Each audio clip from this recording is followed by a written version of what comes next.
পঁচিশে শারদীয়ার সপ্তম ব্লগে আপনাদের সবাইকে স্বাগত জানাই।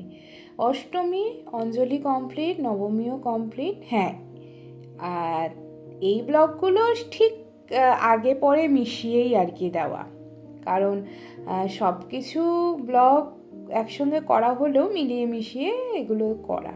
যাই হোক, বাবা মার সাথে ঠাকুর দেখতে বেরিয়েছিলাম। প্রথমে দেখলাম দুর্গাদাস পার্কের ঠাকুরটা, তারপর একটু মথুরার কেক খেয়ে নিলাম। বাবা আজকাল আর বেরোতে চায় না, বয়স হচ্ছে তো। কিন্তু বাবা মাকে নিয়ে না বেরোলেও কি ভালো লাগে। আমরা আমাদের মতো এনজয় করব, কিন্তু বাবা বেরোবে না, সেটা তো আমার ভালো লাগে না। তবে রানাঘাটের এপাশ ওপাশ সমস্ত জায়গার ঠাকুরগুলো দেখতে বেরিয়েছি। এটা রানাঘাট স্পোর্টিং ক্লাবের ঠাকুর, এবং সব কিছুর একটা নিজস্ব সৌন্দর্যতা রয়েছে। এই যে চিলড্রেন্স পার্কের প্যান্ডেলটাও ছিমছাম হলেও আমার ভালো লেগেছে। এবারের একটা জিনিস দেখলাম, রানাঘাটের প্রত্যেকটা ঠাকুর একই রকম, খুব সুন্দর একটা ছাঁচে করা। মানে আমি কিরম ঠাকুর পছন্দ করি, একটা সাবেকি আনা যে ঠাকুরগুলো হয় না, সেই টাইপের ঠাকুরগুলোই আমি পছন্দ করি। যাই হোক, এই বিভিন্ন জায়গায় বিভিন্ন ধরনের ঠাকুরগুলো দেখতে দেখতে রানাঘাটের প্যান্ডেলগুলো পরিদর্শন করছিলাম। কলকাতায় তো ঠাকুর দেখতে গেছিলাম, কিন্তু বাবা তো যেতে পারেনি।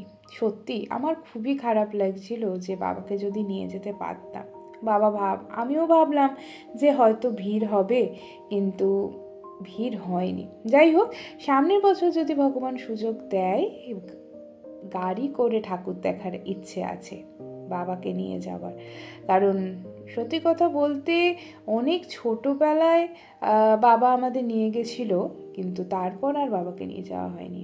এই যে আগের বেলাকে হয়তো দেখেছেন সন্ধি পুজোর সময়, সেই জায়গা, সেখানেই ভাই পুজো করছে এবং ভাইয়ের সাথে কথা বলছি। ভাই আরতি করবে, তাই বলছে যে একটু ভিডিওটা করে দে। আমার ভাইয়ের আরতিও দেখতে পাবে। এই যে মা দুর্গার সঙ্গে আমার পিসুমণি, সবাই, পিসুমণি, মা, মামি সবাই আমার কাছে একটা মায়ের মতোই। কিন্তু মানে তারা আমাদের পাশে যেভাবে সবসময় থাকে, তারা তো আমাদের মায়ের মতোই, তাই না? হ্যাঁ, চলো, পিসুমণির সাথে দেখা হয়েছে, পিসুমণির সাথে আলাপ আলোচনা হলো। এবার পিসুমণি বললো যে আমাকে একটু দুর্গাদাস পার্কের ভাংড়াপাড়ার ঠাকুরটা নিয়ে যাবি।